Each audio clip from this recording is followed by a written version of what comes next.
Timnas Indonesia U23 gagal ke Olimpiade 2024, andai saja ada VAR.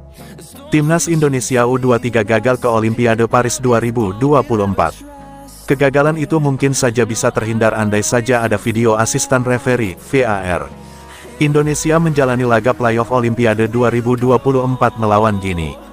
Garuda Muda kalah 0-1 akibat gol eksekusi penalti Ilaix Moriba di babak pertama, menit ke-29. Jika melihat dari tayangan ulang, pelanggaran Witan Sulaiman terhadap Algas Simebah terjadi di luar kotak penalti.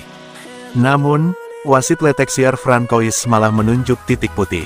Keputusan wasit bisa saja dimaklumi karena insiden terjadi sangat cepat dan Algas Simebah juga baru terjatuh ketika di dalam kotak penalti usai disenggol Witan. Hal yang disayangkan dengan tidak adanya VAR. Jika VAR digunakan pada laga penting ini, Indonesia bisa saja selamat dari hasil buruk ini. Wasit tentu bakal meninjau ulang keputusannya. Indonesia juga diganjar penalti di babak kedua setelah Alfeandra Dewangga dianggap melanggar lawan. Jika dilihat dari tayangan ulang, Dewangga berhasil menjangkau bola dari kaki lawan. Beruntung untuk Indonesia, Guinea gagal mencetak gol kedua lewat eksekusi penalti, namun di sisa waktu pasukan Sintayong tak mampu mencetak gol balasan.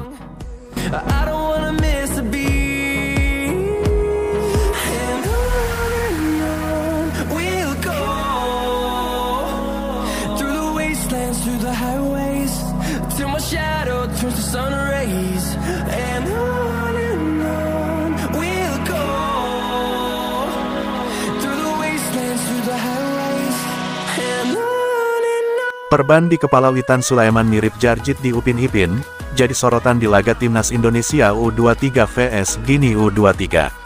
Perban di kepala Witan Sulaiman sempat naik turun sehingga menjadi sorotan di laga Timnas Indonesia U23 vs Guinea U23 di playoff Olimpiade Paris 2024. Bahkan di salah satu momen, perban yang membalut kepala Witan Sulaiman sempat berbentuk layaknya benda di rambut Jarjit di Upin dan Ipin.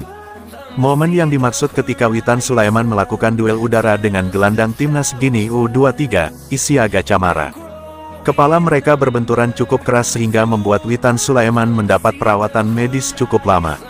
Insiden itu membuat kepala ayah satu anak tersebut harus dibalut dengan perban. Kepala Witan Sulaiman yang dibalut dengan perban menimbulkan beragam reaksi dari warganet di media sosial X. Selain prihatin dengan keadaannya, banyak juga warganet yang gagal fokus dengan perban tersebut karena seakan membuat Witan seperti memakai sorban.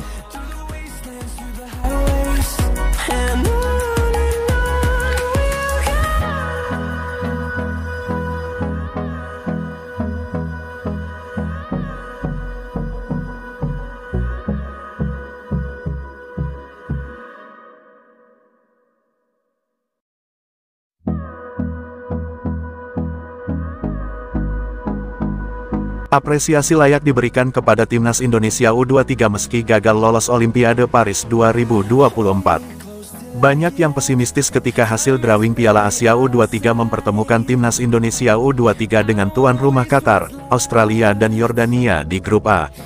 Kaum pesimistis memprediksi skuad Garuda Muda akan menjadi bulan-bulanan dan gagal lolos dari fase grup. Namun, target berani dicanangkan PSSI. PSSI menargetkan Sintayong menargetkan Timnas Indonesia U23 lolos perempat final Piala Asia U23. Target ini masuk kategori tinggi, mengingat Piala Asia U23 2024 merupakan debut skuad Garuda Muda di ajang 2 tahunan ini. Namun, Sintayong mengeluarkan kata-kata yang di luar nalar. Ia berani menargetkan Timnas Indonesia U23 lolos semifinal Piala Asia U23 2024. Benar saja, Timnas Indonesia U23 lolos ke semifinal Piala Asia U23. Setidaknya, pencapaian ini menunjukkan ada perkembangan di persepakbolaan Indonesia. Harapannya, ini merupakan awalan untuk target-target ambisius Timnas Indonesia ke depan, contohnya lolos ke Piala Dunia 2026.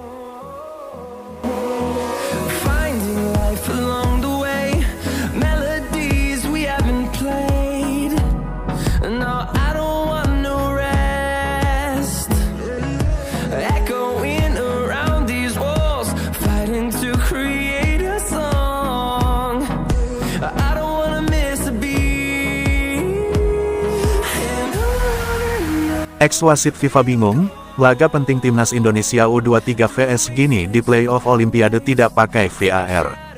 Kepada bola.com, ex-wasit FIFA asal Indonesia, Farik Hitaba memberikan komentar mengenai pertandingan tersebut. Farik menyayangkan tidak adanya VAR yang digunakan dalam pertandingan krusial seperti ini. Nah, itu salah satu gunanya VAR, bisa untuk mereview kejadian, ujar Farik Hitaba. Farik Hitaba pun menjelaskan VAR sangat penting digunakan di sepak bola era sekarang. Terutama di pertandingan krusial seperti Timnas Indonesia U23 kontra Timnas Gini U23 yang memperebutkan tiket ke Olimpiade 2024 Paris. Jika tidak ada VAR, pemain atau pelatih pun tak bisa berbuat banyak. Keputusan wasit di lapangan tak bisa diubah begitu saja. Tapi sayang pertandingan ini tidak ada VAR, jadi keputusan wasit tidak bisa dianulir, jelas Farik Hitaba. Mengenai penalti kedua yang diberikan wasit kepada Timnas Gini U23, Farik Hitaba tidak sepakat dengan wasit. Sosok yang kini menjadi penilai wasit itu merasa keputusan itu salah. Alveandra Dewangga dirasa tidak melakukan pelanggaran. Bek PSIS Semarang itu melakukan tackle dengan baik dan bersih. Kalau menurut penglihatan dan opini saya itu no foul no penalti, ujar Farik Hitaba.